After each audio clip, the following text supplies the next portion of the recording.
प्रभु यीशु मसीह जब इस संसार में थे तो अपनी सेवकाई के दौरान वो हर सप्त के दिन में आराधना ले जाते थे। उसी कड़ी में एक बार वो एक आराधनालय में गए और उस आराधनालय में एक व्यक्ति था जिसका दाहिना हाथ सूखा हुआ था। प्रभु यीशु मसीह जब उस आराधनालय में गए, उस सूखे हाथ वाले को देखा तो सबसे पहले तो प्रभु यीशु मसीह ने सब लोगों के बीच में उसको खड़ा किया और जो उसे फंसाने का कोशिश कर रहे थे उनको बताया, पूछा कि सप्त के दिन में भला करना उचित है या बुरा करना उचित है। किसी ने कोई जवाब नहीं दिया। तब उस सूखे हाथ वाले व्यक्ति को प्रभु यीशु मसीह ने हाथ बढ़ाने को कहा। जो हाथ सूखा हुआ था उसी हाथ को बढ़ाने के लिए कहा और सूखे हाथ वाले व्यक्ति ने विश्वास के साथ हाथ बढ़ाया और वो चंगा हो गया। इस वचन को हम तीन सुसमाचार में पाते हैं, मत्ती में, मरकुस में, लूका में। लेकिन हम लूका रचित सुसमाचार में हम इस बात को देखेंगे, थोड़ा वहां पे और क्लियर हमें पता चलता है कि कौन सा हाथ सूखा हुआ था। तो आइए वचन पढ़ के हम शुरू करते हैं। लूका रचित सुसमाचार 6वां अध्याय। ऐसा हुआ कि किसी और सप्त के दिन वह आराधनालय में जाकर उपदेश करने लगा और वहां एक मनुष्य था जिसका दाहिना हाथ सूखा था। उसके बाद हम 10वें पद में पढ़ते हैं, तब उसने चारों ओर उन सबों को देखकर उस मनुष्य से कहा, अपना हाथ बढ़ा। उसने ऐसा ही किया और उसका हाथ फिर चंगा हो गया। लूका रचित सुसमाचार में हम इस बात को पढ़े कि एक व्यक्ति था जिसका दाहिना हाथ सूखा हुआ था और दाहिना हाथ सूखा हुआ होने के कारण से मेरा एक विचार है कि वो शायद वो हाथ उठा नहीं सकता था। बाइबल में कितने वर्षों से वो उसका हाथ सूखा था ये नहीं बताया गया, क्यों सूखा था ये नहीं बताया गया, लेकिन एक बात बताया गया कि यीशु मसीह आया और उसको चंगा कर दिया, ये बताया गया है। हमारे इस संदेश का विषय यही है, यीशु आया छुटकारा देने के लिए, यीशु आया सूखेपन को दूर करने के लिए, यीशु आया हालात को बदलने के लिए, यीशु आया जीवन को परिवर्तन करने के लिए। वो सूखे हाथ वाले का जो हाथ सूखा था वो क्या कारण से सूखा था हमको नहीं मालूम। हो सकता है शायद उसके एक हाथ में लकवा मार गया होगा, हो सकता है उसके हाथ में आज के समय में गठियाबात या गठिया की बीमारी थी होगी, हो सकता है उसके नस में कुछ कमी आ गया हो गया, या हो सकता है उसके बॉडी में जो हाथ सूखा हुआ था उसमें खून का या रक्त का प्रवाह संचार नहीं हो रहा था होगा, इस कारण से उसका हाथ सूख गया था होगा। हमें नहीं पता कि शायद वो जन्म से उसका हाथ सूखा होगा, शायद हो सकता है जन्म के कुछ साल के बाद सूखा होगा। हमें ये भी नहीं पता कि वो व्यक्ति कितने वर्ष का था, हमको ये भी नहीं पता क्योंकि बाइबल में उसके बारे में मेंशन नहीं किया गया है।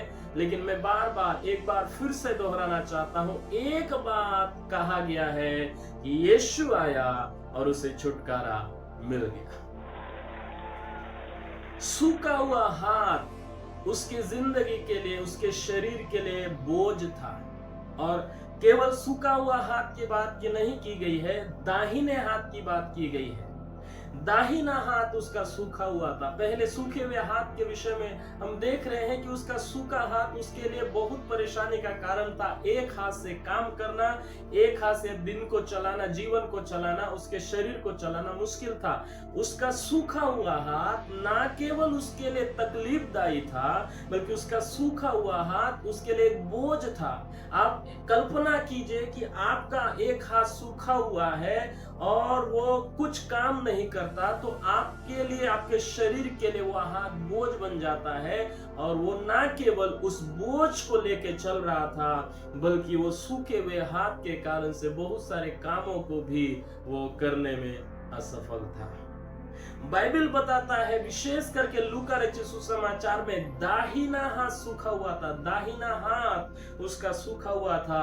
एक बात आप वचन में आप पढ़ेंगे, बाइबल में दाहिने हाथ को अधिकार का हाथ, शक्ति का हाथ, सम्मान का हाथ कहा गया है। दाहिने हाथ को, उसका शारीरिक हाथ सूखा हुआ था, दाहिना हाथ। लेकिन अगर बाइबल पढ़ते हैं तो ये बात भी पता चलता है, दाहिने शारीरिक हाथ सूखे जाने के साथ साथ उसकी आदर भी सूख चुकी थी, उसका शक्ति भी सूख चुका था, उसका अधिकार भी सूख चुका था, उसका मान भी सूख चुका था।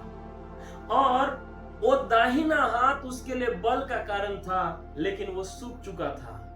बाइबल बताती है वो आराधनालय में बैठा हुआ था, शब्द के दिन बैठा हुआ था। यानी कि हो सकता है वो व्यक्ति बार बार आने वाला व्यक्ति था, रेगुलर ज्वाइन होने वाला था, आराधना, प्रार्थना, वचन सब में वो शामिल होने वाला व्यक्ति था, फिर भी उसका हाथ सूखा हुआ था। वो प्रार्थना का भवन, वो आराधना का भवन जहां से प्रभु अद्भुत काम करते हैं, वो व्यक्ति का शरीर, उस व्यक्ति का हाथ अभी भी सूखा हुआ था। शायद जन्म से सूखा हुआ हो सकता है, या बाद में सूखा हुआ हो सकता है, कुछ दिन, माह, वर्ष या वर्षों से सूखा हुआ हो सकता है। हो सकता है कि बहुत सालों से सूखा हुआ हो। लेकिन एक बात हम देख सकते हैं कि उस सूखे हुए हाथ को उसके परिवारजनों ने ठीक नहीं कर पाया, उस सूखे हुए हाथों को उसके दोस्तों ने ठीक नहीं कर पाया, उस सूखे हुए हाथों को वो मंडली के बीच में, आराधनालय के बीच में बैठा वो चारों ओर बैठे हुए लोग भी ठीक नहीं कर पाए। वो सूखे हुए हाथ को उस समय के शास्त्री और फरीसी ठीक नहीं कर पाए। उस सूखे हुए हाथों के लिए बहुत सारे लोग चिंता की होंगे, उस सूखे हुए हाथ के लिए बहुत सारे लोग ने सलाह भी दिया होगा, उस सूखे हुए हाथ वाले के लिए बहुत सारे लोगों ने मदद भी किया होगा, उस सूखे हुए हाथ वालों के लिए किसी ने कुछ भी नहीं किया होगा। लेकिन एक बात हमें इस वचन के द्वारा पता चलता है कि सब लोग असफल होने के बाद भी एक ऐसा व्यक्ति उस जगह में आया जो सब कुछ कर सकता था, वो यीशु मसीह था। उसका हाथ क्यों सूखा हमको मालूम नहीं है, लेकिन एक बात मालूम है, यीशु उसको छुटकारा दिया। ना यीशु ने उसको पूछा कि तेरा हाथ क्यों सूखा है, यीशु ने नहीं पूछा। ना यीशु मसीह ने किसी और को बोला कि इसके पाप और अधर्म के कारण से इसका हाथ सूखा है, कुछ भी नहीं बोला। केवल यीशु मसीह उसको उसके सूखे हुए हाथ को छुटकारा दिया, उसके सूखे हाथ को ठीक कर दिया। कई बार हमारी हालत को देख के बहुत सारे लोग हमारे बीते हुए दिनों के विषय में बात करते हैं कि तूने ये गलती किया, इस कारण से ऐसा हुआ, तूने ये गलती किया, इस कारण से ऐसा हुआ, तूने वो गलती किया, इस कारण से ऐसा हुआ। लेकिन यहाँ पे हम देखते हैं यीशु मसीह ने उस सूखे हुए हाथ वाले व्यक्ति को कुछ भी नहीं कहा, एक ही काम, एक ही बात बोला, अपने हाथ को बढ़ा, और उसने जब बढ़ाया वो चंगा हो गया। वो भीड़ के बीच में बैठा हुआ, वो भीड़ के बीच में खोया हुआ था, वो भीड़ के बीच में किसी का उस पर ध्यान नहीं था, भीड़ के बीच में कोई उसको पूछ नहीं रहा था, भीड़ के बीच में कोई उसको साथ नहीं दे रहा था होगा। लेकिन एक दिन यीशु मसीह उस भीड़ के बीच में आया और वो भीड़ के बीच में एक अद्भुत काम हो गया, जिसे कोई पूछता नहीं था, जिसके जीवन में सूखापन था, जिसके जीवन में शारीरिक सूखापन था, जिसके जीवन में मानसिक रीति में सूखापन था, जिसके जीवन में निराशा निराशा थी, जिसके जीवन में आत्मिक सूखापन था, जिसके जीवन में सम्मान का सूखापन था, जिसके जीवन में आदर का सूखापन था, जिसके जीवन में ताकत का सूखापन था, जिसके जीवन में अधिकार का सूखापन था, जिसके जीवन में सारे सूखेपन थे, एक अकेला यीशु मसीह आकर वो सारे सूखापन को एक ही बार में दूर कर दिया। प्रेज़ द लॉर्ड, प्रभु के नाम को महिमा मिले। आज के संदेश के द्वारा मैं आपको बताना चाहता हूं, यीशु आया है, यीशु आया है। और वो यीशु उस सूखे हाथ वाले व्यक्ति के लिए मात्र नहीं आया इस दुनिया में, आज से 2024 साल पहले इस संसार में जन्म लेकर इसीलिए आया कि आपके और मेरे जीवन के हर एक सूखापन को वो दूर करे। मेरे प्रियो, आप शायद मंडली के बीच में, चर्च के बीच में बैठने वाले व्यक्ति हो सकते हैं, शायद आप हो सकते हैं, आपके साथ बहुत सारे दोस्त हैं, बंधु हैं, मित्र हैं, सगे संबंधी रिश्तेदार हैं, लेकिन आपके जीवन के लिए कोई मदद करने वाला ना हो, आपके सूखापन को दूर करने वाला कोई ना हो। लेकिन मैं आपको बताना चाहता हूं, यीशु आया है। यीशु क्यों आया? वो परमेश्वर के वचन में लिखा हुआ है। लूका रचित सुसमाचार 4 अध्याय 18 से 19 में यीशु मसीह अपने बारे में कहता है, उसको आप ध्यान से पढ़िएगा। लिखा है, प्रभु का आत्मा मुझ पर है, क्योंकि उसने मुझे अभिषेक किया है कि मैं कंगालों को सुसमाचार सुनाऊं। उसने मुझे भेजा है कि मैं बंधियों को छुटकारे का और अंधों को दृष्टि पाने का सुसमाचार सुनाऊं, कि मैं कुचलेवों को छुड़ाऊं और प्रभु के प्रसन्नता का वर्ष का प्रचार करूं। यीशु आया हमारे सारे सूखापन को दूर करने के लिए। प्रभु का वचन कहता है, भजन संहिता 68 उसके 9वें पद में इस प्रकार कहता है कि परमेश्वर अपरंपार आशीष वर्षा करता है। और आगे लिखता है, तेरा निज भाग इज़राइल सूखा हुआ था, लेकिन तूने उसे हरा भरा कर दिया। परमेश्वर हमारे सूखेपन को दूर करने वाला परमेश्वर, यीशु आज से 2024 साल पहले आया और चला गया, लेकिन आज भी वो अपनी उपस्थिति को दिया है, आज भी वो कार्य करता है। उसके चले जाने के बाद उसकी आत्मा के द्वारा आज भी सूखापन को दूर करता है, चाहे वो कोई भी किसी भी प्रकार का सूखापन क्यों ना हो।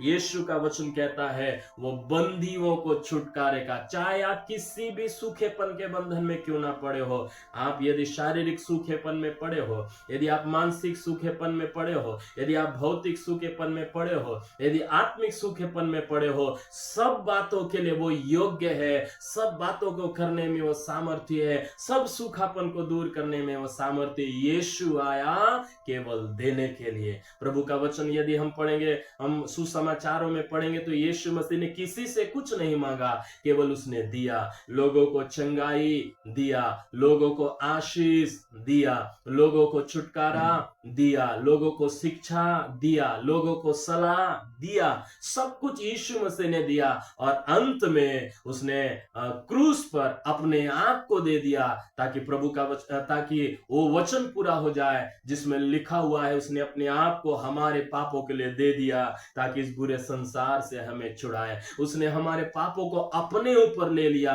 ताकि हम पाप के लिए मर के, पाप के उस दासत्व से छुटकारा पाके, पाप के कारण से जो सूखापन आया है, उस सूखापन से छुटकारा पाके धार्मिकता के लिए जीवन बिताए। इसलिए मेरे प्रियो, खुशी मनाइए, आनंद मनाइए, उत्साहित हो जाइए, क्योंकि यीशु आया आपके लिए, यीशु आया आपको छुटकारा देने के लिए। आप किसी भी सूखेपन में क्यों ना हो, वो हरा भरा करने के लिए, आपको आशीषित करने के लिए, आपको अनंत जीवन की आशीषित देने के लिए वो सक्षम है। ना केवल आपको शारीरिक सूखेपन से छुटकारा दे सकता है, ना केवल आपके मानसिक निराशा रूपी सूखेपन से छुटकारा दे सकता है, ना केवल आपकी आर्थिक सूखेपन से वो छुटकारा दे सकता है। प्रभु का वचन कहता है, वो मनुष्य के पुत्र यीशु मसीह खोएवों को ढूंढने और उनका उद्धार करने आया, मनुष्य का उद्धार करने आया। मेरे प्रियो, केवल शारीरिक, मानसिक और भौतिक छुटकारा के देने के लिए नहीं आया, वो आत्मा का उद्धार देने के लिए आया।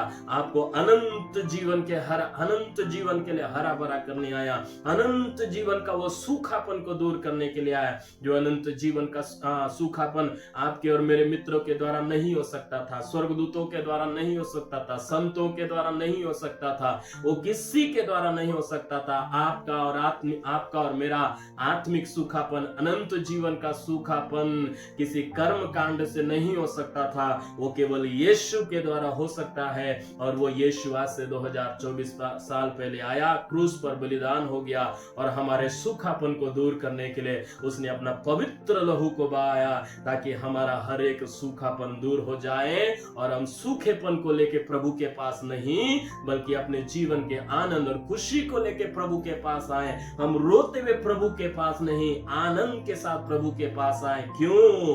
क्योंकि वो प्रभु हमारे सूखापन को दूर करता है।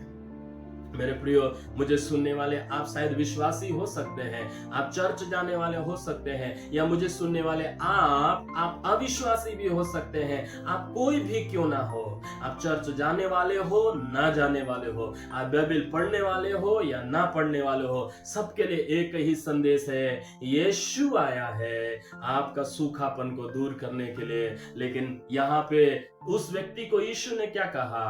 अपना हाथ बढ़ा। जो हाथ सूखा हुआ है, जो हाथ कभी उठाया नहीं गया, जिस हाथ के द्वारा वो कुछ कर नहीं सकता, जो हाथ को हिला डुला नहीं सकता, उसी हाथ को यीशु मसीह ने कहा अपना सूखा हुआ दाहिना हाथ को आगे बढ़ा। तो उसने विश्वास के साथ जैसा ही बढ़ाया, वो कभी ना उठने वाला हाथ उठ गया। मेरे प्रियो, मैं आपको बोलना चाहता हूं, इससे पहले कि उसका हाथ इतना तक उठ गया, इसी समय में उसके विश्वास से वो चंगा हो चुका था, और चंगा होने के कारण से ही वो विश्वास के द्वारा अपना हाथ उठा पाया। मैं आपको बताना चाहता हूं, जिस क्षेत्र में आप सूखेपन का अनुभव कर रहे हैं, वही क्षेत्र को प्रभु की ओर आगे बढ़ा दीजिए। वही क्षेत्र को, वही बात को, वही विषय को प्रभु की ओर आगे बढ़ा दीजिए। प्रभु सूखेपन को दूर करेगा। प्रभु के लिए कुछ भी असंभव नहीं। वचन कहता है मनुष्य के लिए असंभव हो सकता है, लेकिन परमेश्वर असंभव को संभव करने वाला परमेश्वर है। इसलिए मेरे प्रियो, आप जिस भी सूखेपन से गुजर रहे हो, निराश ना हो, हताश ना हो। आप ऐसा ना सोचे अब मेरा क्या होगा। कोई आपके लिए कुछ करे या ना करे, लेकिन एक है जो यीशु आपके लिए आया है, केवल आपके लिए आया है। इस बात पर आप विश्वास करें। क्या करके आप छुटकारा पाएंगे? विश्वास के साथ जो सूखापन है उसको प्रभु की ओर बढ़ा दीजिए, वो सूखापन को दूर करेगा। इब्रानियों की पत्री उसका 11वें अध्याय में, पूरे अध्याय में हम पढ़ते हैं, विश्वास के द्वारा उन्होंने सब कुछ किया, विश्वास के द्वारा उन्होंने सब कुछ पाया, विश्वास के द्वारा वो जय पाए। तो केवल एक काम करे, प्रभु यीशु मसीह पर विश्वास करे और ये कहे, प्रभु आपका धन्यवाद, आप मेरे जीवन में आइए। प्रभु आपका धन्यवाद, मेरे सूखेपन को आप दूर कीजिए, मेरे जीवन में आनंद का हरा भरापन को दीजिए, आत्मा की भरपूरी को दीजिए। मेरे प्रियो, मैं आपको कहना चाहता हूँ, आपके सूखेपन को दूर करके आपको आनंद मनाने का अवसर को देगा। लोग आपके बारे में क्या कहते हैं उसको कोई फर्क नहीं पड़ेगा। आप कितने दिन से, कितने महीने से, कितने साल से सूखेपन के अनुभव में आंसुओं के साथ गुजार रहे हैं, लोगों को, प्रभु को कोई फर्क नहीं पड़ता। आज आया है, आज ही वो आपको छुटकारा देगा। भले लोग आपकी मदद कर रहे हो या ना कर रहे हो, लेकिन प्रभु ऐसी मदद करेगा, प्रभु ऐसा काम करेगा कि आपका सूखापन दूर होगा। एक दिन, 2 दिन के लिए नहीं, हमेशा के लिए दूर होगा। बस आप प्रभु के पास विश्वास के साथ बने रहिए। यीशु आया छुटकारा देने के लिए, यीशु आ चुका है, अभी भी है आपके सूखेपन को दूर करने के लिए। विश्वास के साथ ग्रहण कीजिए। मैं आपको कहना चाहता हूं, वचन को जैसा ही आप ग्रहण करते हैं विश्वास के साथ, उसी समय में छुटकारा आपके लिए भेजी जाती है और आप छुटकारा पा चुके हैं। विश्वास कीजिए और विश्वास के साथ आगे बढ़िए। प्रभु आपके जीवन में सहायता करे। आपका सूखापन दूर हो चुका है, आप हरे भरे हैं, अब आप आशीषित हैं, आप परमेश्वर के जन हैं। आपको प्रभु सूखापन से आजाद किया। अब जो दूसरे लोग सूखेपन के अनुभव में हैं, उनके बीच में आप सूखेपन को दूर करने वाले बन चुके हैं। यीशु के नाम से इसे विश्वास के साथ ग्रहण कीजिए। प्रभु आप सबों के जीवन में सहायता करे, आशीष को दे, यीशु के नाम से, आमीन। आप सबों को जय मसीह की।